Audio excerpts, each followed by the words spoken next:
எங்கள் அழைப்பை ஏற்று வருகை தந்த அனைத்து பத்திரிகை ஊடக நண்பர்களுக்கும் சமூக வலைதள நண்பர்களுக்கும் முதலில் எங்கள் நெஞ்சார்ந்த நன்றி. இன்றைய பத்திரிகையாளர் சந்திப்புக்கான நோக்கம், தமிழக வாழ்வுரிமை கட்சி தமிழ்நாடு அளவில் கட்சியினுடைய நிர்வாகிகளுடனும் முன்னணி தலைவர்களுடனும் கட்சியினுடைய செயற்குழு மற்றும் மாநில பொதுக்குழுக்களை கூட ஒரே இடத்தில் கூட்டினால் கூட்டம் அதிகமாக இருக்கும் என்கிற அடிப்படையில் மண்டல வாரியாக பொதுக்குழுக்களும் நடத்தப்பட்டு கட்சியினுடைய ஒட்டுமொத்த தலைவர்கள் தொண்டர்கள் அனைவர்களுடைய உணர்வு என்பது திமுக தலைமையிலான கூட்டணியில் 2019 நாடாளுமன்ற தேர்தலிலும் அடுத்து நடந்த சட்டமன்ற தேர்தலிலும் அடுத்து நடந்த நாடாளுமன்ற தேர்தலிலும் இடையில் நடந்த உள்ளாட்சி தேர்தல்களிலும் நாங்கள் கூட்டணியில் இடம்பெற்று மதச்சார்பற்ற இடதுசாரிகள், விடுதலை சிறுத்தைகள் உள்ளிட்ட மதச்சார்பற்ற சக்திகளோடு நாங்கள் கூட்டணியில் பயணித்து வந்தோம். இந்த சூழலில் இந்த சட்டமன்ற 2026 தேர்தலுக்கான கூட்டணி பேச்சுவார்த்தைக்கு திமுகவால் அழைக்கப்பட்டு கட்சியின் முன்னணி தலைவர்கள் அண்ணா அறிவாலயத்தில் முதல்கட்ட பேச்சுவார்த்தையில் ஈடுபட்டோம்.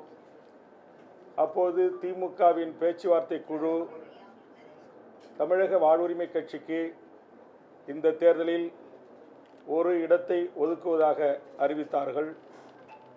நாங்கள் அப்போது ஒரு இடத்தை நாங்கள் ஏற்றுக்கொள்ள முடியாது என்றும் எங்களுக்கு கூடுதலான இடங்களை ஒதுக்க வேண்டும் என்றும் அதற்கும் அடுத்தபடியாக இடங்களை ஒதுக்குவதில் முன்பின் இருந்தாலும் தமிழக வாழ்வுரிமை கட்சிக்கென்று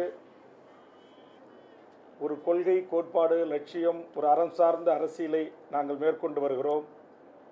அதனால் தமிழ்நாட்டில் வாழ்கின்ற கோடிக்கணக்கான தமிழ் மக்களின் உணர்வுகளும் தமிழ்நாட்டின் படித்த இளைஞர்களுடைய வேண்டுகோளும் உலகம் முழுவதும் வாழ்கின்ற புலம்பெயர்ந்து எமது ஈழ உறவுகளின் வேண்டுகோளையும் உள்ளடக்கி விவசாயிகள், மாணவர்கள், மீனவர்கள், தாய்மார்கள், பல்வேறு தரப்புகளின் கண்ணீரை துடைக்கின்ற கோரிக்கைகளான ஒரு 10 அம்ச கோரிக்கைகளை முன்வைத்து பேச்சுவார்த்தை குழுவுடன் வழங்கி எங்களில் இடங்களில் கூட எங்களுக்கு பிரச்சனை இல்லை, இந்த கோரிக்கைகளை உடனடியாக நிறைவேற்றி தருவதற்கு மாண்புமிகு தமிழ்நாடு முதலமைச்சர் அவர்கள் ஆவணை செய்ய வேண்டும் என்று நான் வலியுறுத்தியிருந்தேன். அதே கோரிக்கைகளை பல ஆண்டுகளாக தமிழக சட்டமன்றத்தில் நான் வலியுறுத்தி பேசியிருந்தேன். கவன ஈர்ப்பு, ஒத்திவைப்பு தீர்மானங்கள், நேரமில்லா நேரத்தில் அரசின் கவனத்தை ஈர்ப்பது போன்ற நடவடிக்கைகளில் ஈடுபட்டு அந்த கோரிக்கைகளுக்கான அழுத்தம் தருகின்ற வகையில் சென்னை சட்டமன்ற வளாகத்திற்கு வெளியே வந்து எனது அருமை பத்திரிகை ஊடக நண்பர்களின் சார்பாகவும் மாண்புமிகு முதலமைச்சருக்கும் தமிழக அரசுக்கும் நான் வேண்டுகோள் முன்வைத்தேன். ஆனால் தமிழ்நாடு அரசு, திராவிட முன்னேற்றக் கழக தலைமையிலான திமுக அரசு அந்த கோரிக்கைகளை குறித்து அவர்கள் சிறிதளவும் அவர்கள் பொருள்படுத்தவில்லை. அவர்களை பொறுத்தவரையில் காங்கிரஸ், கம்யூனிஸ்டுகள், விடுதலை சிறுத்தைகள், மறுமலர்ச்சி திமுக உள்ளிட்ட அரசியல் கட்சிகளே எங்களோடு எந்தவித கோரிக்கையும் வைக்காமல் தொகுதி உடன்பாடோடு கூட்டணி அமைகின்ற போது நீங்கள் ஒரு சட்டமன்ற உறுப்பினராக இருந்து கொண்டு இப்படி கோரிக்கைகளை எல்லாம் கொடுப்பது, இதையெல்லாம் நிறைவேற்றி தாருங்கள் என்று சொல்வது, இது எல்லாம் சரியாக படவில்லை என்கிற தோணியில்தான் அவர்களுடைய அணுகுமுறை இருந்தது. என்னை பொறுத்தவரையில் தமிழ்நாட்டில் இதுபோன்ற தேர்தல் காலங்களில் அரசியல் கட்சிகள் தமக்கு வாக்களித்து வெற்றி பெற செய்கின்ற அந்த மக்களுக்கு ஏதாவது ஒரு நன்மை பயக்கக்கூடிய வகையில் செயல் திட்டங்களை நாம் கூட்டணி தலைமையாக ஏற்றுக்கொண்டிருக்கின்ற அரசியல் கட்சியிடம் வலியுறுத்தி அதை நடைமுறைப்படுத்துகின்ற போதுதான் அந்த மக்களுக்கு பயனளிக்கும். குறிப்பாக நான் இருக்கின்ற நெய்வேலி பகுதியில் வீடு, நிலங்கள், கோயில், சர்ச்சுகள், மசூதிகளை இடித்து மக்களை முழுவதுமாக அங்கொன்றும் இங்கொன்றுமாக சிதறவிட்டு நிலங்களை கையகப்படுத்தி ஒன்றிய அரசு நிலக்கரியை வெட்டி எடுப்பதற்கு மாநில அரசு துணையாக நிற்பது, பரந்தூர் விமான நிலையத்துடைய நீர்நிலைகளை அழித்து விவசாய மக்களை, அந்த பகுதியினுடைய பூர்வீக குடிகளை அகதிகளாக ஆக்குவது, அம்பானி அதானியினுடைய துறைமுகத்துக்கு பல லட்சக்கணக்கான கடல் மைல் தூரத்தை நீண்ட நாள் குத்தகைக்கு விடுவது, அதுபோன்று பல்வேறு ஹைட்ரோ கார்பன், மீத்தே, ONGCக்கு அனுமதி, அதுபோல் டங்ஸ்டனுக்கு அனுமதி, அதுபோன்று தொழிலாளர் விரோத சட்டத்திற்கு அனுமதி, அதுபோன்று தனியார் பல்கலைக்கழகங்கள் லாபம் ஈட்டுவதற்கு, கல்விக் கொள்ளை அடிப்பதற்கு சட்டங்களை திருத்துவது, இது அத்தனையிலும் ஒற்றை ஆளாக இருந்து கடந்த 5 ஆண்டுகளாக சட்டமன்றத்தில் நான் போராடி இருக்கிறேன். அது எனது அருமை பத்திரிகை ஊடக நண்பர்கள் அறிவார்கள். என் தமிழ் சமூகத்திற்கு நான் குரல் கொடுப்பது அங்கு இருக்கின்ற மூத்த அதிகாரி பெருமக்களுக்கு ஏற்புடையதாக இல்லை. அவர்கள் தொடர்ந்து வேல்முருகன் திமுக அரசுக்கு, இந்த அரசுக்கு மிகப்பெரிய ஒரு குடைச்சலாக இருக்கிறார் என்கிற தகவலை அவ்வப்போது முதலமைச்சருக்கும் அமைச்சர் பெருமக்களுக்கும் அவர்கள் சொல்லிக்கொண்டே இருந்தார்கள். ஒரு மக்களால் தேர்ந்தெடுக்கப்பட்ட ஒரு அரசு, முதலமைச்சர், அமைச்சரவை இந்த நாட்டை ஆள வேண்டும். அப்போதுதான் அவர்கள் தேர்தலுக்கு தேர்தல் மக்களை சந்தித்து வாக்கு கேட்கின்ற போது அந்த மக்களுடைய உணர்வுகளுக்கு மதிப்பளித்து திட்டங்களை தீட்ட முடியும், மக்கள் உணர்வுகளுக்கு மதிப்பளித்து சட்டங்களை இயற்ற முடியும்.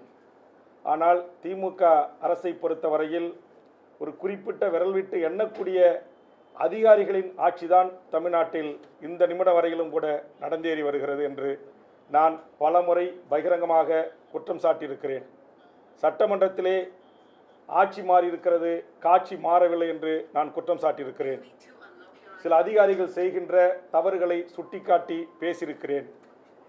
ஆக இதையெல்லாம் மனதில் வைத்துக்கொண்ட அதிகாரி பெருமக்கள் வேல்முருகன் இந்த கூட்டணியில் தொடர்ந்து கூடுதல் இடங்களோடு மீண்டும் தமிழக சட்டமன்றத்திற்குள் வந்தால் அவர்கள் செய்திருக்கிற லஞ்ச லாவண்ய ஊழல், தமிழர் விரோத நடவடிக்கை, பாசிச சங் பரிவார கும்பல்களுக்கு ஆதரவாக திமுக தலைமையிலான அரசிலே இருந்து கொண்டு கோலோச்சுவது எல்லாம் இன்னும் வெட்ட வெளிச்சமாக தோலுரித்து காட்டுவார் என்கிற அச்சத்தின் காரணமாகவும் இன்றைக்கு என்னை திட்டமிட்டு திமுக தலைமையிலான கூட்டணியில் வெளியேற்றுவதற்கு தமிழர் அல்லாத, தமிழர் விரோத, தமிழினை உரிமைக்கு எதிராக, தமிழ் ஈழ விடுதலைக்கு எதிராக, சமூக நீதி லட்சியத்திற்கு, கொள்கைக்கு எதிராக இருக்கின்ற அதிகாரிகளின் பேச்சையும் அவருடைய அறிவுரைகளையும்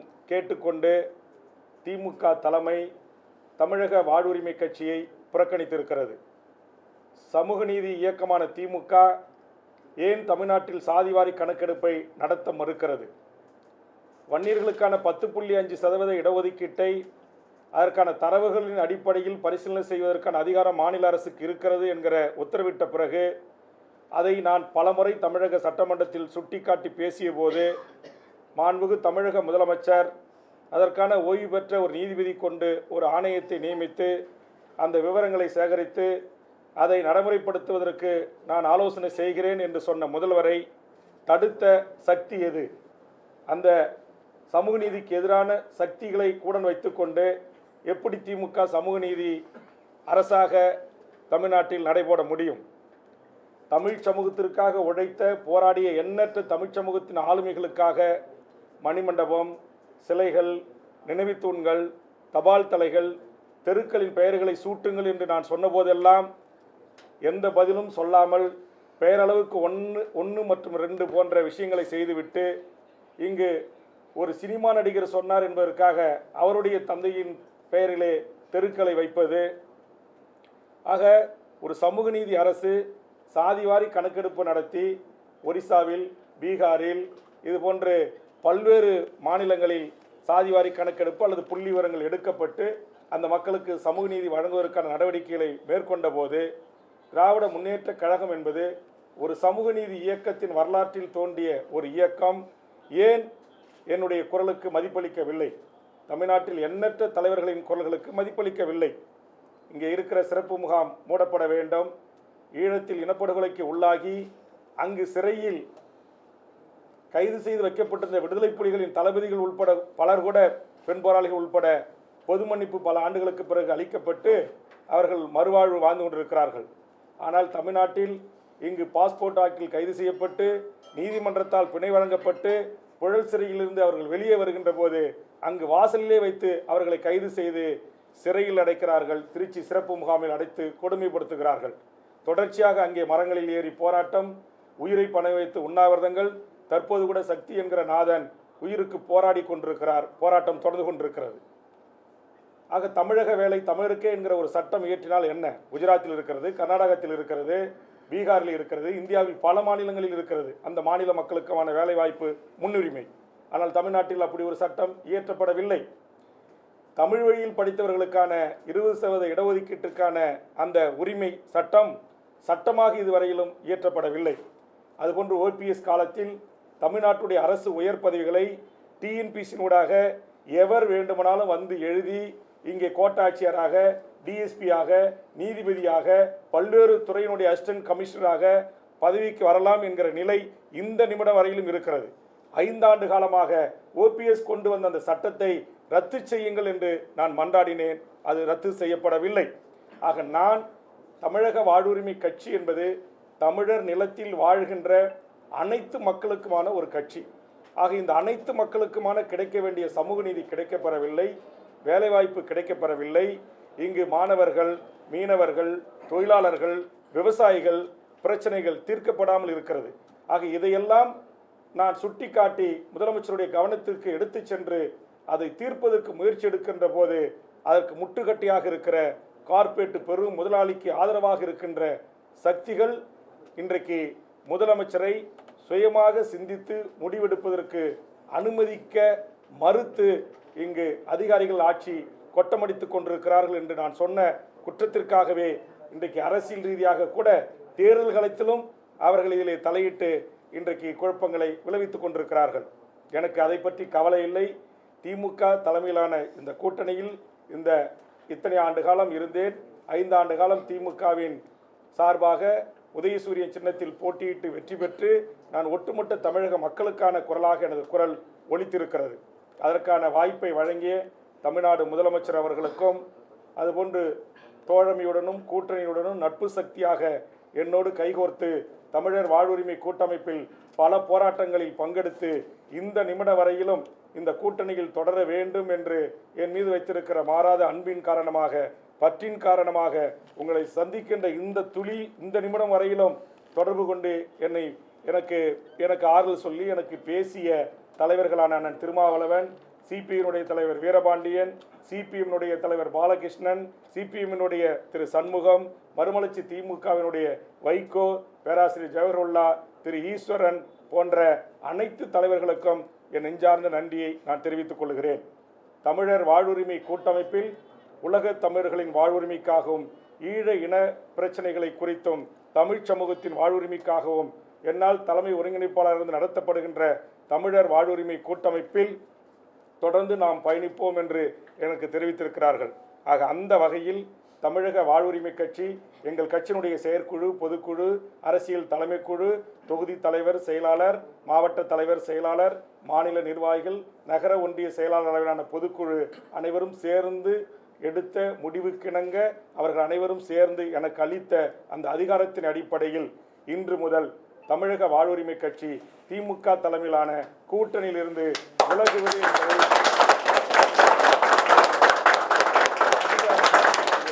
அதிகாரப்பூர்வமாக அறிவிக்கிறேன். இதற்கு பிறகு தமிழக வாழ்வுரிமை கட்சி முக்கிய தலைவர்களோடு கலந்து ஆலோசனை செய்து, இப்போது கூட நீங்கள் பார்த்திருக்கலாம், அலுவலகத்தில் சுமார் 25க்கும் மேற்பட்ட பல்வேறு தமிழ் தேசிய அமைப்புகள், பெரியாரி இயக்கங்கள், ஒடுக்கப்பட்ட விளிம்பு நிலை மக்களுக்காக போராடுகின்ற அமைப்பினுடைய தலைவர்கள் என்னை சந்திக்க வருகின்றிருக்கிறார்கள்.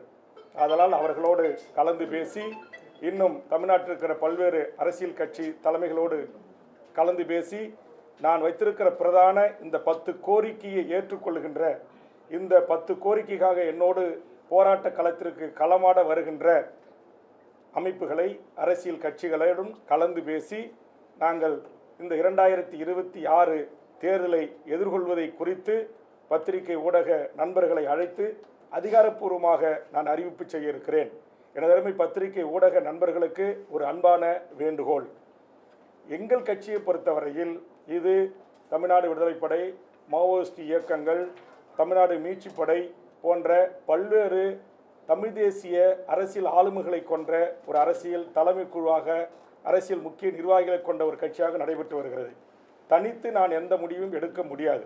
சில பத்திரிகை நண்பர்கள் என்னை நேர்காணல் காணுவதற்கு வருகை தந்தபோது நான் ஒரு 24 மணி நேரம் பொறுத்துக் கொள்ளுங்கள், நாளை பத்திரிகையாளர்களை அதிகாரப்பூர்வமாக சந்திக்கிறேன் என்று சொன்னேன். உடனே 24 மணி நேரம் கெடு என்று ஒரு செய்தியை போடுகிறீர்கள். திமுக இந்த நிமிடம் வரையிலும் மூத்த தலைவர்கள் என்னோடு பேசிக்கொண்டுதான் இருக்கிறார்கள். ஆனால் காத்திருந்த வேல்முருகன் என்று என்னுடைய சுயமரியாதைக்கும் தன்மானத்திற்கும் நீங்கள் இழுக்கு ஏற்படுத்துவது போல் உங்கள் பரபரப்புக்கு பிரேக்கிங் நியூஸ் போடுகிறீர்கள். அப்படி இல்லை. வேல்முருகன் பண்ணுகிற நேர்மையான அரசியல், எனது அரசியல் பொதுவாழ்வு என்பது சுமார் 40 ஆண்டு காலத்திற்கு மேல் 6 முறை தேர்தலை சந்தித்திருக்கிறேன். தலைவர் கலைஞர், மறைந்த அம்மையார் ஜெயலலிதா, எடப்பாடி, ஓபிஎஸ், மருத்துவர் ராமதாஸ் ஐயா என்று பல்வேறு தமிழ் சமூகத்தின் மிகப்பெரிய ஆளுமைகளோடு நான் ஒன்றாக பழகி அவர்களோடு அரசியலிலே பணியாற்றியிருக்கிறேன், அனுபவங்களை பெற்றிருக்கிறேன். அதனால் தயவு செய்து அதிகாரப்பூர்வமாக நாங்கள் அறிவிக்கின்ற அந்த செய்திகளை மட்டும் நீங்கள் வெளியிட வேண்டும் என்பது என்னுடைய தாழ்மையான வேண்டுகோள். உடனே சொல்றீங்க அதிமுக 3 இடங்கள் தருகிறது, வேல்முருகன் அதிமுகவோடு போகிறார், விஜயுடன் பேச்சுவார்த்தை நடத்தி கொண்டிருக்கிறார். எங்கள் கட்சியை பொறுத்தவரையில் எந்த ஒரு முடிவாக இருந்தாலும் ஒரு முறைக்கு 2 முறை 3 முறை அனைத்து நிலை பொறுப்பாளர்கள் வரையிலும் அவர்களை அழைத்து கருத்து கேட்டு பேசி அதற்கு பிறகுதான் ஒத்த கருத்து ஏற்பட்ட பிறகுதான் நாங்கள் இந்த முடிவை அறிவிப்போம்.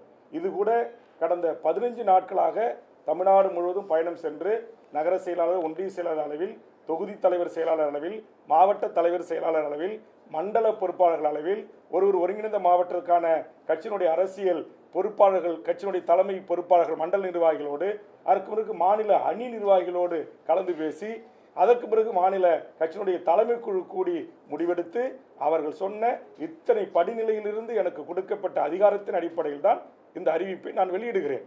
அதனால் தயவு செய்து தமிழ்நாட்டில் இருக்கிற பல அரசியல் கட்சிகள் போது 10ஓடு அத்தோடு இது ஒன்று என்பது போல என்னை ஒப்பிட்டு சமூக, குறிப்பாக நீங்கள் இங்கே இருக்கிற மெயின் ஸ்ட்ரீம் மீடியாக்கள் என்று சொல்லக்கூடிய பத்திரிகைகள் கொஞ்சம் அதில் கவனம் செலுத்துங்க.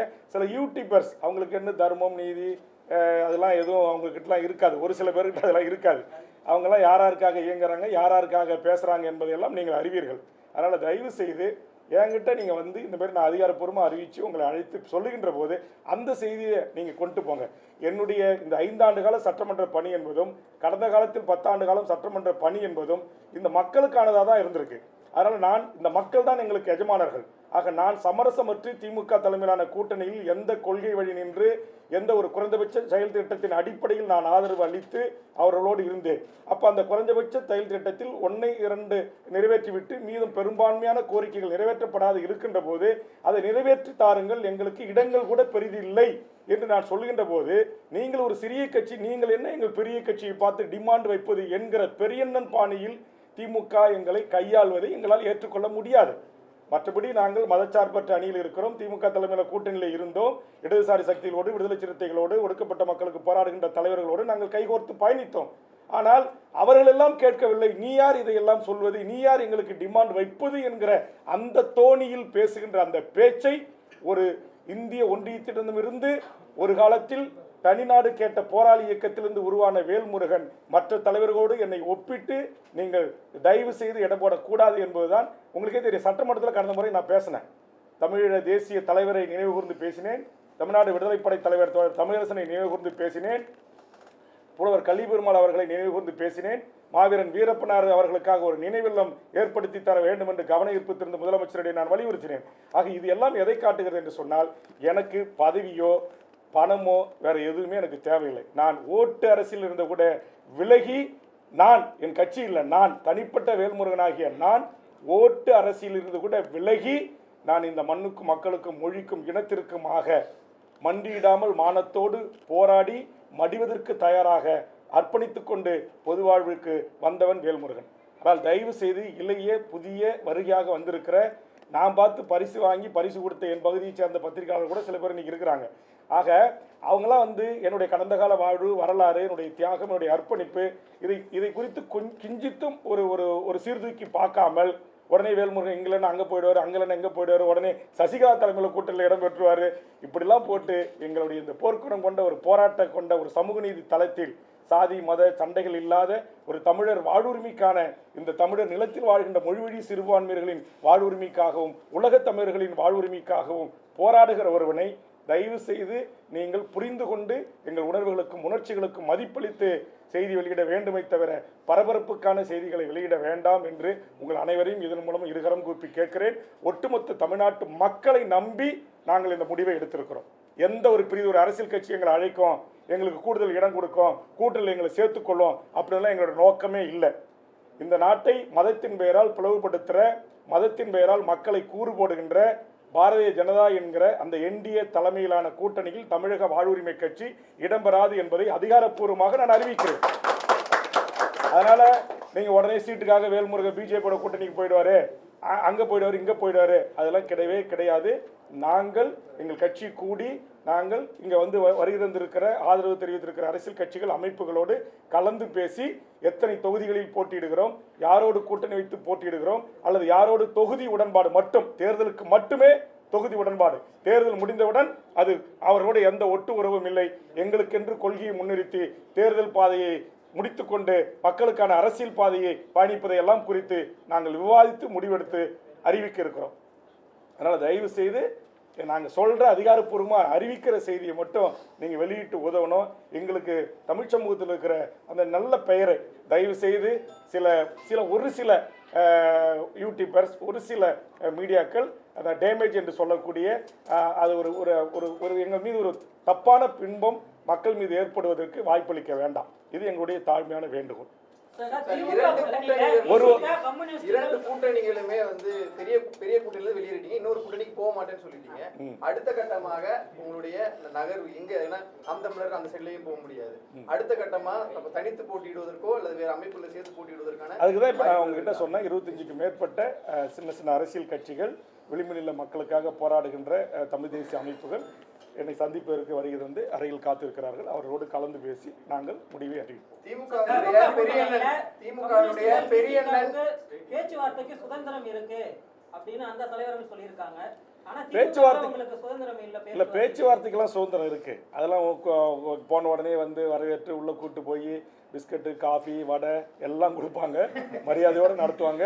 போகும்போது கார் வரைக்கும் வந்து வழி அனுப்பிச்சு அனுப்புவாங்க. அதெல்லாம் அது சுயமரியாதை இயக்கம். நான் ஒரு சுயமரியாதை இயக்கத்திலிருந்து வளர்ந்து வந்தவன் தான். அதனால அதெல்லாம் எந்த பங்கமும் கிடையாது.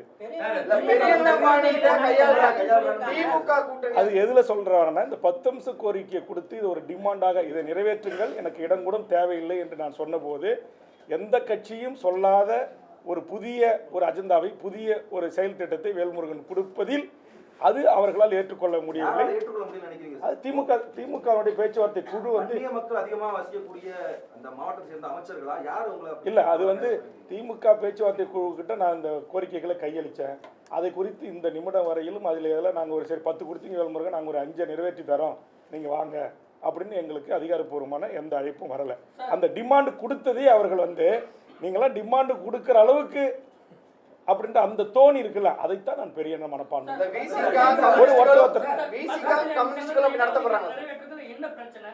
10.5% திமுக ஆட்சிக்கு வந்த டே 1 என்னுடைய சட்டமன்ற குறிப்புகளை படித்து பார்த்து தெரிந்து கொள்ளலாம் பத்திரிகை நண்பர்கள். அதை உடனடியாக நடைமுறைப்படுத்த வேண்டும் என்று தொடர்ந்து நான் வலியுறுத்திய பிறகுதான், நான் பாட்டாளி மக்கள் கட்சி சார்பாக திரு ஜி.கே. மணி போன்றவர்கள் வலியுறுத்திய பிறகுதான் அதற்கான ஒரு ஆணையம் அமைக்கப்பட்டது. ஆனால் அந்த ஆணையம் இதுவரைக்கும் கால நீட்டிப்பு தான் கொடுத்துக்கிட்டு இருக்காங்களே தவிர உச்சநீதிமன்றம் சொன்ன அந்த டேட்டாஸ், இந்த தரவுகளை குறித்து எடுப்பதற்கு எல்லளவும் முனை அளவும் அவர்கள் முயற்சி எடுக்கவில்லை. திமுக தலைவர் கலைஞர் அவர்கள் 108 சாதிகளை சேர்த்து உங்களுக்கு 20% இடஒதுக்கீட்டை வழங்கி சமூக நீதியை காத்து தந்தார்.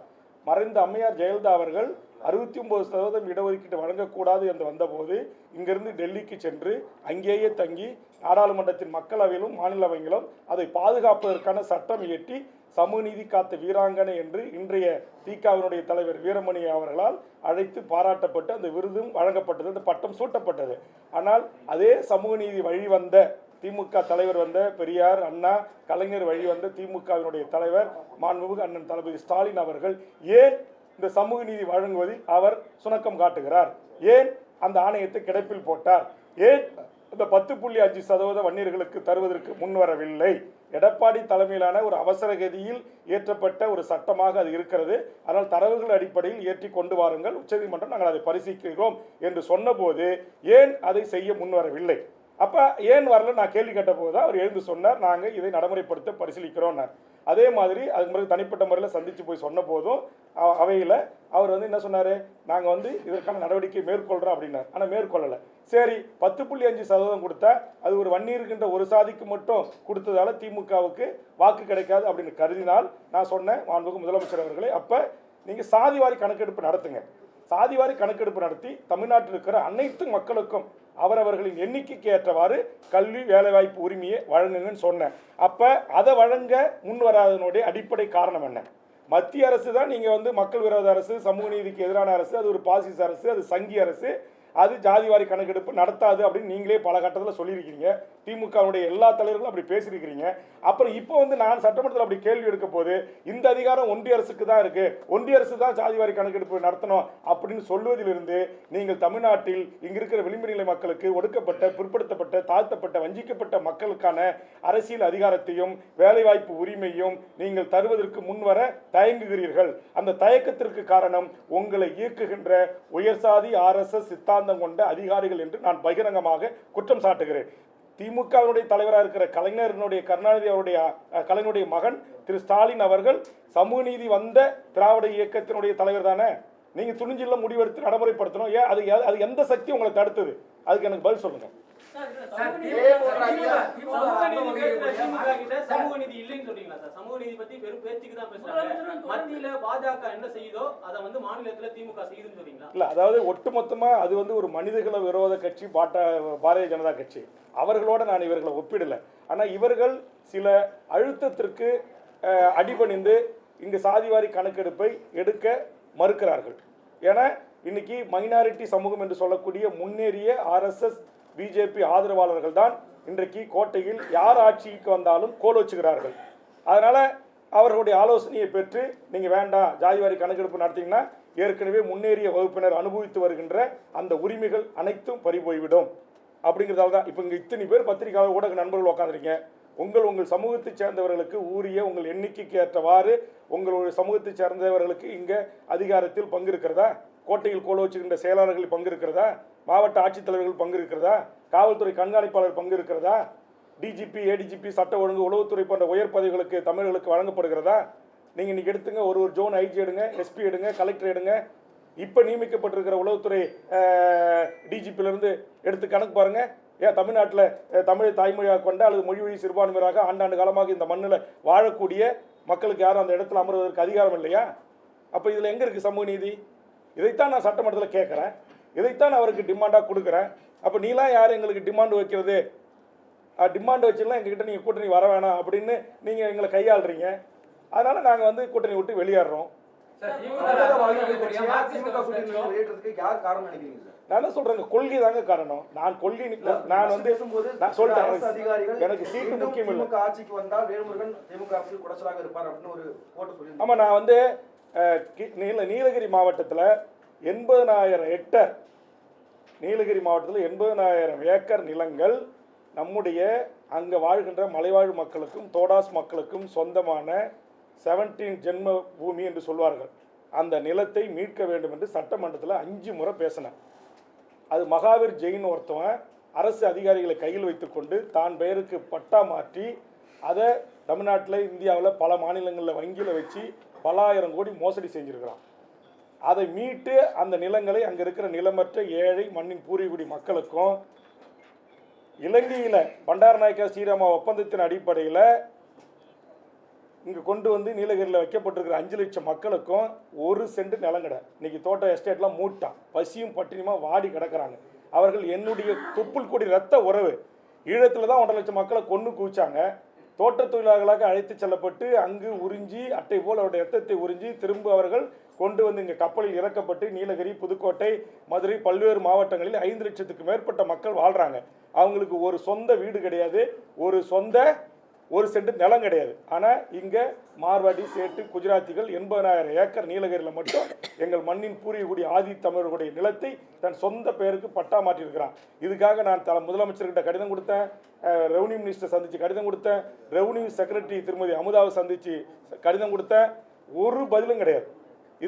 இதே மாதிரி தமிழ்நாட்டில் ஆயிரக்கணக்கான லட்சக்கணக்கான ஏக்கர் நிலங்களை தமிழர் அல்லாதவர்கள் முழுவதுமாக கைப்பற்றி கொள்கிறார்கள்.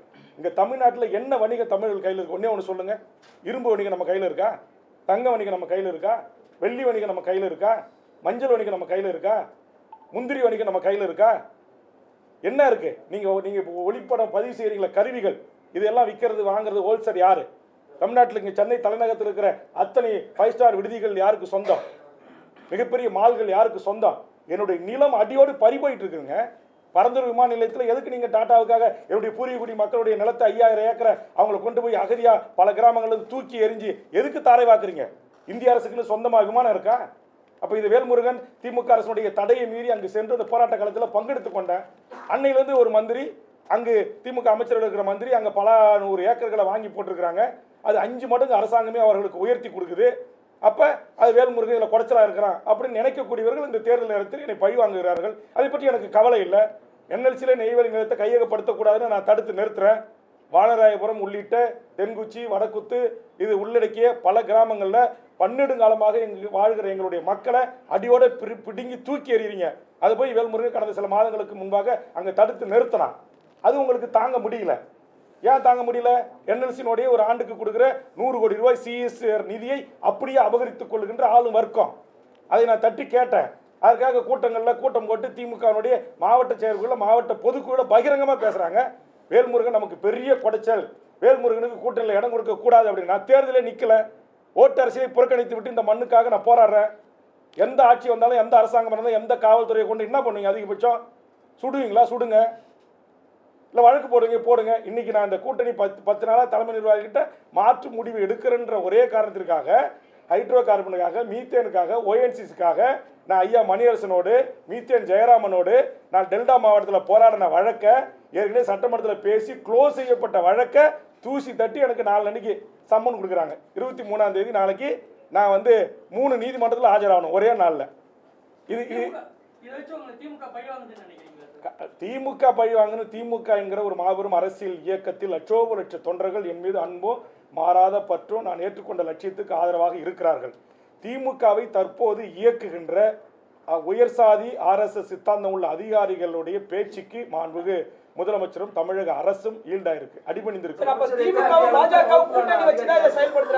அது சில மூத்த பத்திரிகையாளர்கள் அப்படி சொல்றாங்க, நான் அப்படி சொல்றேன். இருக்கிறாங்க. அது உங்களுக்கு கால நேரம் வரும்போது பல பத்திரிகையாளர்கள் சொல்லியிருக்காங்க.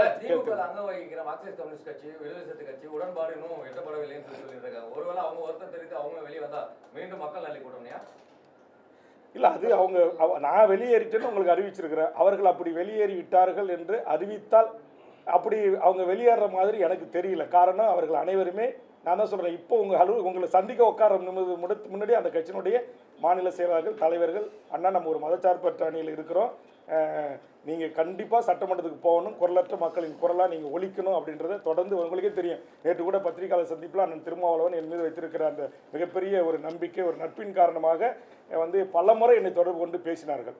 அதனால் பல என் மீது மாறாத பற்றுள்ள பல திமுகவுடைய மாவட்ட செயலாளர்கள், அமைச்சர் பெருமக்கள் கூட இந்த நிமிடம் வரையிலும் கூட என்னை தொடர்பு கொண்டு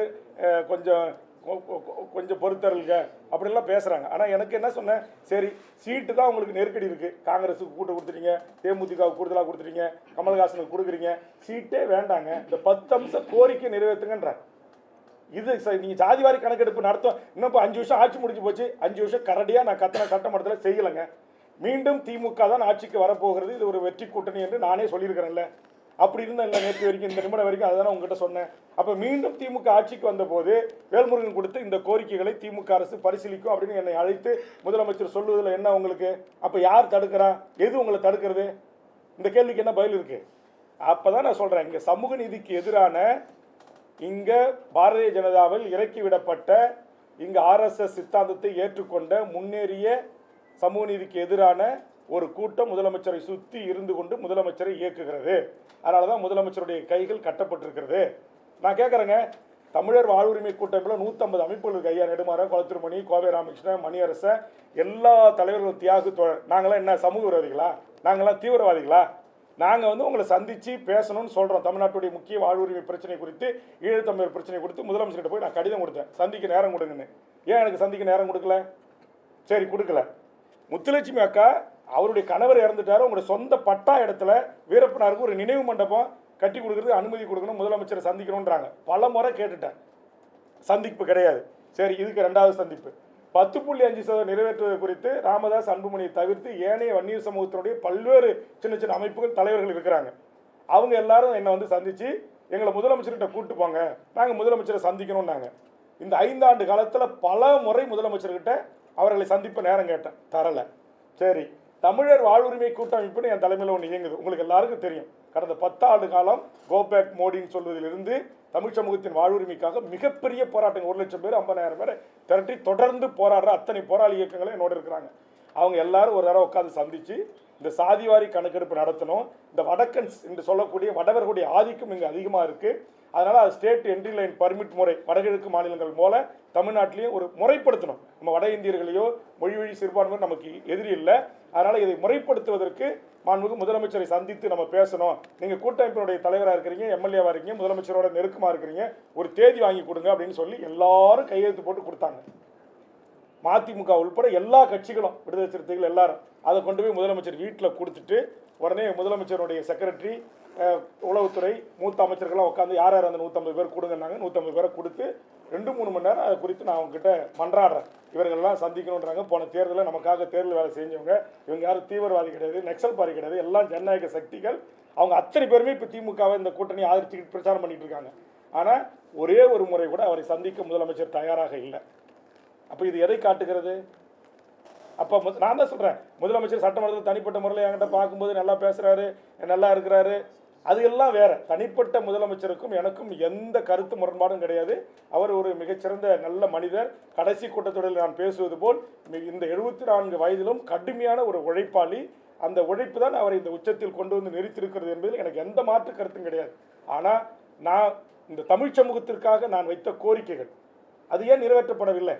அது குறித்து அவர்களோடு உங்களை ஆட்சிக்கட்டில் அமர்வதற்கு போராடிய குளத்தூர்மணியை சந்திக்கிறதுல, கோவை ராமகிருஷ்ணனை சந்திக்கிறதுல, தியாகுவை சந்திக்கிறதுல, மணியரசனை சந்திக்கிறதுல, மீத்த ஜெயராமனை சந்திக்கிறதுல, மே 17 இயக்கத்தை சந்திப்பதில், பொயிலனை சந்திப்பதில், பெருஞ்சித்தனாருடைய பையன் பொயிலனை சந்திப்பதில் உங்களுக்கு என்ன பிரச்சனை? குழந்தை அரசனை சந்திப்பதில் என்ன பிரச்சனை? தடா ரஹீமை சந்திப்பதில் என்ன பிரச்சனை? KM ஷரீஃபை சந்திப்பதில் என்ன பிரச்சனை? STPனுடைய முபாரக்கை சந்திப்பதில் என்ன பிரச்சனை? அப்போ இவர்கள் எல்லாம் நாங்கள் கையொப்பமிட்டு உங்ககிட்ட கொடுத்தோமே, ஏன் எங்களை அழைச்சி பேசலை? ஒரே ஒரு முறையாவது இந்த 5 ஆண்டு காலத்தில் கோட்டையில் அதிகாரப்பூர்வமாக தமிழர் வாழ்வுரிமைக்கான போராட்ட களத்தில் இருக்க இயக்கங்களை சந்தித்து முதலமைச்சர் பேசியிருக்கிறாரா?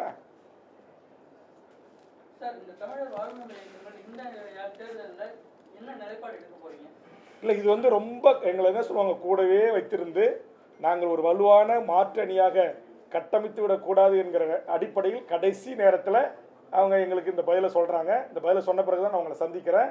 அதனால் இப்போ என்னுடைய ஒருங்கிணைப்பில் இருந்த தமிழர் வாழ்வுரிமை கூட்டமைப்பில் இருந்த பல இயக்கங்கள் திமுகவுக்கு ஏற்கனவே ஆதரவு தெரிவித்து விட்டார்கள். அதை நான் குறை சொல்ல மாட்டேன். அது மதச்சார்பற்ற பாரதிய ஜனதா அணி இங்கு வெற்றி பெற்றுவிடக்கூடாது என்பதற்காக அவர்களை ஆதரித்திருக்கிறார்கள். இப்போது நான் கூட்டிலிருந்து வெளியேறி வந்திருக்கிறேன். இனி அவர்கள் தான் முடிவு செய்ய வேண்டும், திமுகவை ஆதரிப்பதா வேல்முருகனை ஆதரிப்பதா.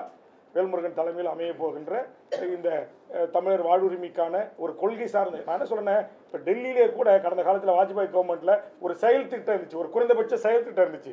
ஆட்சிக்கு வந்தால் நாங்கள் இதை செய்யணும் ஒரு ஒப்பந்தம் ஏற்படுத்தினாங்க. இப்போ அந்த மாதிரி இங்கே வந்து நான் ஒரு கோரிக்கையாக தான் சொன்னேன், அதை கூட ஏற்றுக்கல, அதை கூட்டு பரிசீலனை பண்ணலாம். அப்படின்னா இது என்ன மனநிலைமை சொல்லுங்க?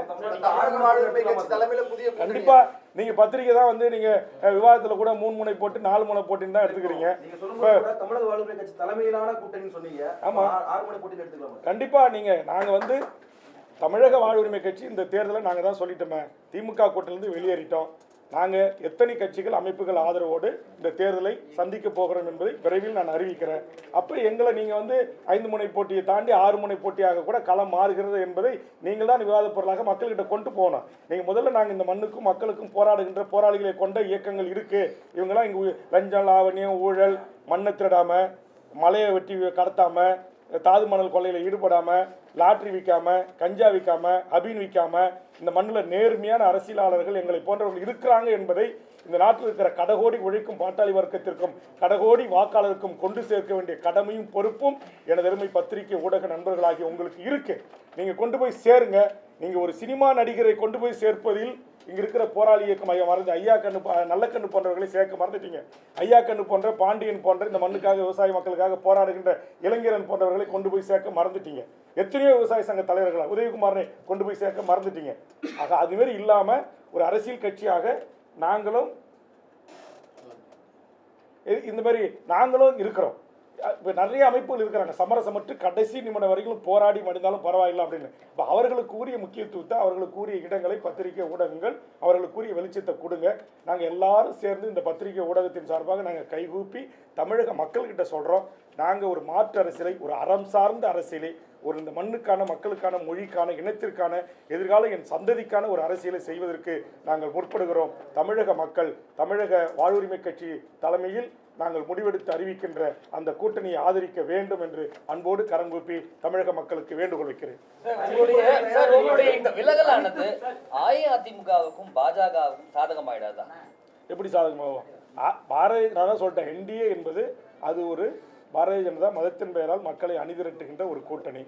அந்த கூட்டணியை எங்களுக்கு வாக்களிக்கக்கூடியவர்கள் கொள்கை, கருத்தியல், லஞ்சம் லாவண்யம், ஊழல், சுற்றுச்சூழல், காலநிலை மாற்றம், மீனவர் வாழ்வுரிமை, தொழிலாளர் வாழ்வுரிமை, விவசாயிகளுடைய வாழ்வுரிமை, விவசாயிகள் உற்பத்தி செய்கின்ற விளைபொருளுக்கு நியாயமான கட்டுப்படியான விலை கிடைக்க வேண்டும் என்று சொல்லுகின்ற எங்களுடைய சிந்தனை, எங்களுடைய எண்ணங்கள் என்டையராக டிஃப்ரெண்ட்.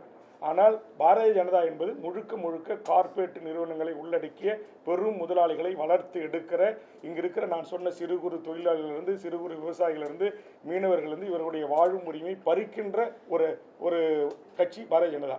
அதுக்கு எப்படி நாங்கள் லாபமாக செயல்படுவோம்? தனித்து போட்டியில் தயாராக கண்டிப்பாக. ஏதாவது நான் கூட்டணி இப்போ வந்திருக்காங்க, அவங்களை கேட்காம நான் அறிவிக்கக்கூடாதுன்னு உங்ககிட்ட அறிவிக்கல. அவர்கள் அனைவரோட கலந்து பேசி கிட்டத்தட்ட 25 அமைப்புகள், சின்ன சின்ன விளிம்பு நிலை மக்களுக்காக போராடுகின்ற கட்சிகள் என்னை வந்து சந்திச்சிருக்காங்க. ஏற்கனவே நான் சொன்ன மாதிரி திரு தடா ரஹீம் போன்றவர்கள், திரு உதயகுமாரன் போன்றவர்கள், திரு KM ஷரீப் போன்றவர்கள், நம்முடைய தூத்துக்குடியினுடைய ஸ்டெர்லைட் போராட்டத்தினுடைய ஒருங்கிணைப்பு குழு தலைமை ஒருங்கிணைப்பாளர் நேற்று தினம் வந்து என்னை ஆதரவு தெரிவித்தார் டாக்டர் வாத்திமா போன்றவர்கள். இது போன்ற எண்ணற்ற அமைப்புகள், இயக்கங்கள் தொடர்ச்சியாக நீங்கள் எடுக்கிற அந்த முடிவுக்கு நாங்கள் ஆதரவாக இருக்கிறோம் என்று தொடர்ச்சியாக எனக்கு ஆதரவுகள் குவிந்து கொண்டு வருகிறது. நீங்கள் பத்திரிகை நண்பர்களே சொல்லுங்கள், இந்த 2 நாளாக இந்த ஸ்டாண்டை நான் எடுத்த பிறகு, இப்படி கலந்து ஆலோசிட்டுருக்குன்னு தெரிஞ்ச பிறகு சமூக வலைதளங்களில் நீங்கள் சாதாரண பொதுமக்கள் கூட என்னை ஆதரித்து கருத்து பதிவிட்டு கொண்டிருக்காங்க. அப்படி வேணுமா நான் வேணுமா ஒரு 100கணக்கான கருத்து பகிர்வு உங்களுக்கு வேணுமா அனுப்புகிறேன். நீங்கள் வேணுமா செய்தியாக போட விருப்பம் இருந்தால் போடுங்க. நாங்கள் வந்து அதை வந்து எங்களுக்கு கிடைக்கிற ஆதரவுகளை பொறுத்து கண்டிப்பாக நாங்கள் முடிவறியும்.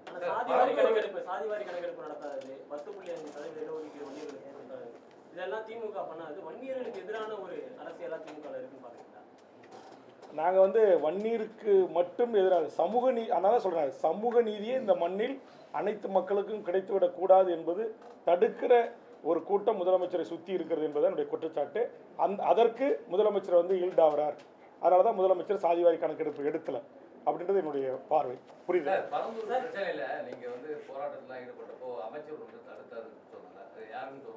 யாருன்னு அமைச்சரவையில் இடம்பெற்றிருக்கிற அமைச்சர் யார்? நீங்கள் வந்து பத்திரிகை நண்பர்கள் தான், நீங்கள் வந்து என்ன சொல்லுவாங்க, இன்வெஸ்டிகேஷன் ஜேர்னலிசம் என்று சொல்லக்கூடியவர்கள்.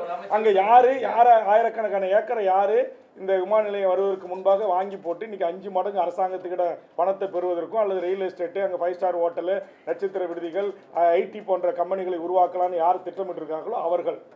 சார், நீங்களே சொல்லியிருக்கீங்க, பல கோரிக்கைகள் பரிசீலனை இருக்கு. நீங்கள் சட்டப்பேரவை இருக்கும்போது பல கோரிக்கைகள் நிறைவேற்றிருக்கீங்க. தமிழ்நாடு முழுக்க பல கோரிக்கைகளை முன்னெடுத்து சென்றிருக்கீங்க. மீண்டும் ஆட்சிக்கு வருவதற்கான வாய்ப்பு இருக்கின்றதையும் பதிவு பண்ணியிருக்கீங்க. கண்டிப்பா. அந்த ஆட்சி அமைப்பு சரி, அதை மீண்டும் ஆட்சிக்கு வரக்கூடிய திமுக இது செய்து தாருங்கன்னு ஒரு உறுதிமொழி கொடுக்கறதுல என்ன இருக்கு உங்களுக்கு? உங்களை மரியாதை குறைவா நடத்திட்டாங்க நினைக்கிறீங்களா? ஆமாம் சார், நான் தான் சொல்கிறேன், எனக்கு சீட் நான் கேட்டது 5 சீட்டுக்கு 6 சீட்டு கேட்டேன், 5 சீட்டு கேட்டேன், 4 சீட்டு கேட்டேன், இறுதியாக ஒரு 3 இடங்கள் கொடுங்கன்னு. அப்புறம் நான் சொன்னேன், இந்த 3 இடங்களை காட்டிலும் எனக்கு இந்த கோரிக்கைகள் பிரதானமானது, மிக முக்கியமானதுன்னு சொன்னேன். அப்போ நீங்கள் உண்மையிலே நான் இந்த கூட்டத்தில் தொடரணும்னு சொல்லி திமுக தலைவர் நினச்சிருந்தா, இங்கே வாங்க வேல்முருகன், உங்கள் கோரிக்கை 10 கொடுத்துருங்க. இந்த 10 என்னால் இப்போதைக்கு நிறைவேற்ற முடியாது. 5 கோரிக்கை ஆட்சிக்கு வந்த உடனே நான் நிறைவேற்றுறேன். நான் போன நாடாளுமன்ற தேர்தலுக்கு 2019 ஆதரவு கொடுக்கும்போது நான் ஒன்று சொன்னேன், இந்த தமிழக வேலை தமிழருக்கேன்ற சட்டம் இயற்றணும்னு சொன்னேன். அதை ஏற்றலை. ஆனால் அதுக்கு மாறாக குறைந்தபட்சம் நான் கொடுத்த அழுத்தத்தின் அடிப்படையில் தமிழ் வழியில் எழுத படிக்க பேச தெரிஞ்சவர்களுக்கு டிஎன்பிசியில் 40 மதிப்பெண் எடுப்பவர்களுக்கு வேலை என்று ஒரு சின்ன திருத்தத்தை அது என்னுடைய அழுத்தத்துக்குனுங்க. அது உங்களுக்கு எல்லாருக்குமே தெரியும். அது கொண்டு வந்த பிறகு தான் இன்றைக்கி உங்களுக்கு திரும்ப ரொம்ப நீங்கள் எல்லாம் பத்திரிகையாளர் கூட அதில் ரொம்ப விழிப்புணர்வு இல்லாமல் இருக்கிறீங்க. நீங்கள் டிஎன்பிசியில் இந்தியாவின் நாட்டை எந்த மாநிலத்தை சேர்ந்தவர் வரைக்கும் ஒரு ஆர்டிஓவாக செலக்ட் ஆகிட்டாங்கன்னா அவங்க சீஃப் செக்ரட்டரி தான் ரிட்டையர் பண்ணுவான். யங்கஸ்ட் பீப்புளாக இருந்தானா 21 வயசு 22 வயசில் ஒரு டைரக்ட் டிஎஸ்பி ஆகிட்டானா டிஜிபி ஆகி தான் இல்லை ஏடிஜிபி ஆகி தான் ஓய்வு பெறுவான். ஒரு மேஜிஸ்ட்ரேட் ஆகிட்டானா சுப்ரீம் கோர்ட் வரைக்கும் நீ உச்சநீதிமன்ற தலைமை நீதிபதியாக கூட வருவதற்கு வாய்ப்பு இருக்குது. அதுக்கு வழி திறந்து விட்டது ஓபிஎஸ். அந்த ஓபிஎஸ் இன்றைக்கி திமுக கூட்டத்தில் இருக்கிறார். நான் என்ன சொல்கிறேன், அந்த சட்டத்தை ரத்து பண்ணுங்கன்னு சொன்னேன் 5 வருஷமாக. ஓபிஎஸ் கொண்டு வந்து அந்த சட்டம் இன்னைய வரையிலும் யாருடைய அழுத்தத்திற்கு அடிபணிந்து ஏன் அந்த சட்டத்தை ரத்து பண்ணுங்க நான் கத்துறேன். பிடிஎல் பழனிவேல்ராஜ் அந்த துறையை கொஞ்ச நாள் கவனிச்சாரு, தங்கதனரசு கவனிச்சாரு, இப்போ கயல்விழி செல்வராஜ் கவனிக்கிறாங்க. நீங்கள் அந்த சட்டத்தை ரத்து பண்ணாமல் வேல்முருகனுடைய கோரிக்கையை நிறைவேற்றின மாதிரி இருக்கணும், ஈயம் பூசின மாதிரி இருக்கணும், பூசாத மாதிரி இருக்கணுன்ற மாதிரி நீங்கள் 40 மதிப்பெண் எடுத்தால் மட்டும்தான் அப்படின்னு கொண்டு வந்து அந்த கதையை முடிச்சிட்டீங்க. அந்த சட்டத்தை ரத்து பண்ணுறதுல உங்களுக்கு என்ன பிரச்சனை இருக்குது? அப்போ நான் சொன்ன வட இந்திய ஆர்எஸ்எஸ் பின்புலம் கொண்ட ஒரு கும்பல் இங்கே டிஎன்பிசினுடைய செக்ரட்டரியாக உயர்ந்த பதவிகளில் சேர்மனாக உட்காடுறீங்க. ஏன் தமிழ்நாட்டில் டிஎன்பிசினுடைய சேர்மனாக ஒரு பச்சை தமிழ் அமர வைப்பதில் உங்களுக்கு என்ன சிக்கல்? யாரை போட்டிருக்கிறீங்க? அவர் தமிழ்நாட்டில் இருக்கிற இந்த மண்ணின் மக்களாக இருக்கு, படித்து விட்டு பட்டம் படித்து 1 கோடி பேர் வேலை வாய்ப்புகள் பதிவு செய்து காத்திருக்கிறானே, அவன் அந்த வேலைக்கு போகிறதுக்கான வாய்ப்பு உருவாக்காங்களா? தமிழ்நாட்டு வரலாற்றில் இன்றைக்கி குரூப் 2 தேர்வு ரத்து பண்ணது இருக்கா? இன்றைக்கி அட் அ டைமில் இன்றைக்கி 50 லட்சம் பேர் தேர்வு எழுதக்கூடிய கட்டமைப்பு கொண்ட தமிழ்நாட்டில் எதுக்கு இந்த குளறுபடி? இந்த தேர்வுக்கு தயாரான அந்த இளைஞர்களுடைய எதிர்காலம் என்னாச்சு? அப்போ இதெல்லாம் நான் கேட்குறேங்க. நான் அறிக்கை கொடுக்குறேன். கொள்ளை, கற்பழிப்பு, கஞ்சா அப்படின்னு என்னுடைய அறிக்கை, என்னுடைய முகநூல் பக்கத்தில் எல்லா அறிக்கை நான் பதிவிடுறேன். நீங்கள் எந்த மெயின் ஸ்ட்ரீம் எடுத்து போடுறது இல்லாதனால உங்களுக்கு தெரியல. இந்த ஆட்சியில் இப்போ சமீபத்தில் நடந்த தூத்துக்குடியில் நடந்த கொலையிலிருந்து அத்தனையும் நான் கண்டிக்கிறேன். சட்ட ஒழுங்கு யார் கையில் இருக்குன்னு நான் கேட்குறேன். காவல்துறை என்ன பண்ணிட்டு இருக்கீங்கன்னு கேட்குறேன். விரைவு நீதிமன்றத்துக்கு மூலம் உடனே தூக்கு தண்டனை கொடுக்கணுன்ற. அப்போ இதையெல்லாம் திமுக இருந்துக்கிட்டு நான் பேசவே கூடாது, நீ உதயசூரியன் சின்னத்தில் நின்ன, நீ வெறுமனே எங்களுக்கு ஆதரவு கட்சியாக மட்டும் இருக்கணும், வாயை திறக்கக்கூடாது, எந்த டிமாண்ட்ஸும் எங்களுக்கு வைக்கக்கூடாது அப்படின்ற அடிப்படையில் நீங்கள் அணுகினீங்க அப்படின்னா, அப்போது இந்த 5 ஆண்டு காலத்தில் எந்த அமைச்சர்கள், எந்த துறை செயலாளர்கள், யார் எங்கெங்கே எந்தெந்த துறையில் தவறு செஞ்சுருக்காங்க, எல்லா புள்ளிவர்களும் என் கையில் இருக்குது. எல்லாவற்றையும் ஆதாரப்பூர்வமாக பத்திரிகையாளர் சந்திப்பில் அடுத்தடுத்து நீங்கள் இனி இருக்குது பாருங்கள். வேல்முருகன் இந்திய நாட்டுடைய ஆடிட் அண்ட் அக்கவுண்ட் ஜெனரலுடைய அறிக்கை, அந்த அறிக்கையின் அடிப்படையில் அந்த அத்தனை அறிக்கைகளும் என் கையில் இருக்குது. கடந்த கால அதிமுக ஆட்சியும் சரி, இந்த கால திமுக ஆட்சியிலும் சரி, இதில் மக்களுடைய வரிப்பணம் எத்தனை ஆயிரம் கோடி இன்றைக்கி அறப்போர் இயக்கம் வெளியிடுற மாதிரி இன்றைக்கி பல யூடியூபர்ஸ் கூட துணிஞ்சு சில தவறுகளை சுட்டி காட்டுற மாதிரி என்கிட்ட அதிகாரப்பூர்வமாக ஆவணமாகவே இருக்குது. இது எல்லாம் வைத்து நான் பொதுமக்கள்கிட்ட என்னுடைய கருத்தை சொல்கிறேன். நான் ஒரு ஆளுங்கட்சி கூட்டணிலிருந்து இன்றைக்கி உங்களுக்கு தெரியும், திமுக எனக்கு கொடுக்குற 1 இடமோ 2 இடமோ அது எனக்கு எம்எல்ஏ சீட் இல்லை, அது எம்எல்ஏ. ஏன்னா நெய்வேலியில் நான் 32,000 ஓட்டு சுயேட்சா வச்சுருக்கிறேன். இப்போ விஜய் மருத்துவர் ஐயா தலைமையில் அணி சேர்த்த பிறகு 6 அணி, அங்கே ஒட்டுமொத்த ஓட்டே 1,50,000 ஓட்டு தான் போலாகும். ஏன்னா மொத்த ஓட்டே 1,70,000 ஓட்டு தான். அப்போ என்எல்சி இருக்கிற பெரிய ஆஃபீஸ் தான் ஓட்டு போட வரமாட்டான். 1,50,000 ஓட்டில் 6 அணியாக பிரித்தா ஏற்கனவே நான் வாங்கின 32,000 ஓட்டே போதுமான வெற்றிக்கான ஓட்டு, என்னால் வெற்றி பெற முடியும். ஆனால் நான் ஓட்டு அரசியலை கூட ஒதுக்கி வைத்து விட்டு நான் இந்த 10 அம்ச கோரிக்கை என்பது என் எதிர்கால இளைய தலைமுறைக்கானது. நான் மதுரை உயர்நீதிமன்றத்தில் போராடி பல உயர் பதவிகளில் தமிழ் வழியில் படித்தவங்களுக்கு வேலைவாய்ப்பு உரிமையே கொடுக்கல. நான் போராடி தீர்ப்பு வாங்கி தான் அதை நான் நிலைநிறுத்தினேன். ஆக நான் தொடர்ந்து இந்த மண்ணுக்கு அதே மாதிரி உங்களுக்கு தெரியும் 7.5% மாண்புமிகு எடப்பாடியார் அவர்கள் ஏழை மாணவர் செல்வங்களுக்கு அரசு பள்ளியில் படிக்கிறவங்களுக்கு கொடுத்தாரு. ஆனால் அது பிரைவேட் காலேஜில் அனுமதி இல்லை. நாங்கள் அதற்கு நான் வழக்கை தொடுத்து அதுக்கு ஆனந்த வெங்கடேசன் மூலமாக தீர்ப்பை பெற்று நான் அதை நடைமுறைப்படுத்தினவன். நான் அதனால தான் சொல்கிறேன், நான் இந்த மண்ணுக்கானவன், இந்த மக்களுக்கானவன். அதேமாதிரி உங்களுக்கு தெரியும், நீட்டு தேர்வு எழுதுறதுக்கு பீகார், உத்தரப்பிரதேசம், ராஜஸ்தான், கர்நாடகா போய் எழுதணுன்னாங்க. அண்ணா நகரில் இருக்க தென்னிந்திய நீட் அலுவலகத்துடைய டைரக்ட் அலுவலகத்தை இழுத்து பூட்டு போட்டு அந்த கொஸ்டின் எல்லாரும் அதர் ஸ்டேட்டுக்கு போக விடாமல் தடுத்து அங்கே உட்கார்ந்த இடத்துல இருந்து தமிழ்நாட்டு மாணவர்கள் இந்திய நாட்டில் எங்கு தேர்வு எழுதினார்களோ அதுக்கான போக்குவரத்து கட்டணம், ஃப்ளைட் டிக்கெட்டு, ட்ரெயின் டிக்கெட்டு அத்தனையும் திருப்பி கொடுக்கணும். இந்த ஆண்டோட நீங்கள் தமிழக மாணவர்கள் எங்கேயும் வெளியில் போய் தேர்வு எழுத அனுப்பக்கூடாது, தமிழ்நாட்டில் அத்தனை அடிப்படை வசதிகள் இருக்கு, தமிழ்நாட்டிலே தேர்வை எழுதுங்கன்னு சொல்லி பூட்டி சிறை வைத்து அதே இடத்துல ஒப்பந்தம் ஏற்படுத்திக்குவேன். அதே மாதிரி சிறப்பு ட்ரெயினில் வந்து அப்ரண்டிஸ் பண்ணிக்கல, சென்னிமலையில், திருச்சியில், சென்னையில், சேலத்தில் எல்லாம் வடநாட்டுக்காரனே உள்ளே வந்துக்கிட்டு இருந்தான். அதுக்கு ஜிஎம் அலுவலகத்தை முற்றுகையிட்டு இழுத்து பூட்டு போட்டு அங்கேயே போய் உட்காந்து போராடி தமிழ்நாட்டை சேர்ந்து வேலைவாய்ப்பு அலுவலர்கள் பதிவு செய்யப்பட்ட தமிழக இளைஞர்களுக்கு மட்டுமே இனி ரயில்வே துறையில் ஆள் எடுக்கணும்னு சொல்லி அதை சட்டமாக்கியவன் வேல்முருகன். அப்போ நான் எதுக்கு சொல்ல வரேன்னா, எனக்கு சீட்டே பிரச்சனை இல்லைங்க, எனக்கு பதவியே முக்கியம் இல்லை. நான் தமிழ்நாடு விடுதலைப்படைன்ற ஒரு மூவ்மெண்ட்ல இருந்து ஜனநாயகத்தை ஏற்றுக்கொண்டு தேர்தல் அரசியலுக்கு வந்தவன். அதனால் எனக்கு எதுக்கு பதவி? நீ கொடுக்குற ஒரு சீட்டு 2 சீட்டு எனக்கு முக்கியம் இல்லை. என் தமிழ் சமூகத்தின் உயிர்நாடி பிரச்சனை சமூக நீதி பிரச்சனை. ஈழத்தில் நடந்து இனப்படுகொலை, அதுக்கு ஒரு சர்வதேச நீதி விசாரணை வேணும்னு அம்மையார் ஜெயலலிதா நிறைவேற்றின தீர்மானத்தை நிறைவேற்ற உங்களுக்கு யார் தடுத்தா? எது தடுக்குது? பதில் சொல்லுங்க எனக்கு. ஒரு இனப்படுகொலைக்கு ஒரு சர்வதேச நீதி விசாரணை நடத்துங்கன்னு ஒரு தீர்மானம் நிறைவேற்றி ஒரு பக்கம் பேப்பர் உங்களுக்கு செலவாக போது மோடி அரசுக்கு அனுப்பி வைங்க. ஏன் அதை செய்ய மறுக்கிறீங்க? யாருக்கு பயப்படுறீங்க? பதில் சொல்லுங்க. சட்டமன்றத்தில் 5 வருஷம் கேட்டேன், பதில் சொல்லலை. இன்னைக்கு உங்கள் கூட்டணியிலிருந்து வெளியேறியும் கேட்குறேன், பதில் சொல்லுங்க. அன்றைக்கும் கேட்டேன், இன்றைக்கும் கேட்பேன், நாளைக்கும் கேட்பேன். அதான் வேல்முருகன். பதவிக்கானவன் அல்ல, சீட்டுக்கானவன் அல்ல, நோட்டுக்கானவன் அல்ல. உடனே என் சொந்த சாதியை சேர்ந்த ஒரு பசங்க ஒரு சில பேர் போடுறான், திமுக வேல்முருகனுக்கு பல கோடியை கொடுத்து வன்னியர்கள் ஓட்டை பிரிப்பதற்கு முயற்சிக்கிறார்கள். இந்த அபத்தங்கள் நடக்கும், அதை பற்றியெல்லாம் நான் கவலைப்படலை. இந்த அவதூறுகள் நடக்கும், அதை பற்றியெல்லாம் நான் கவலைப்படலை. நான் இந்த மண்ணையும் மக்களையும் மொழியும் இனத்தையும் நேசிக்கக்கூடிய ஒருவன்.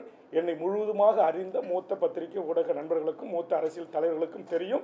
என்னுடைய சட்டமன்ற உரையை 5 ஆண்டு காலம் உன்னிப்பாக கவனித்த எனது பத்திரிகை ஊடக நண்பர்களாகிய உங்களுக்கும் தெரியும். அதனால் என்னுடைய கோரிக்கை, என் மக்களுக்கான கோரிக்கை தான் பிரதானம்.